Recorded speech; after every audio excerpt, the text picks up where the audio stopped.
اس خدائے زندہ پر بھروسہ رکھو جو کبھی نہیں مرے گا، اور اس کی تعریف کے ساتھ تسبیح کرتے رہو، اور وہ اپنے بندوں کے گناہوں سے خبر رکھنے کو کافی ہے۔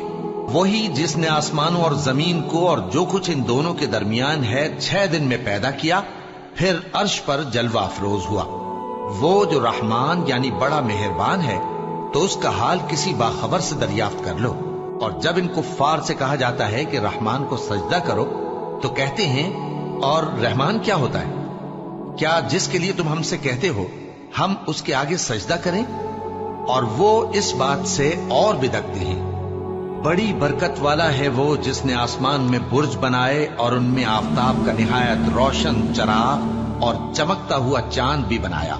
اور وہی تو ہے جس نے رات اور دن کو ایک دوسرے کے پیچھے آنے جانے والا بنایا۔ یہ باتیں اس شخص کے لیے جو غور کرنا چاہے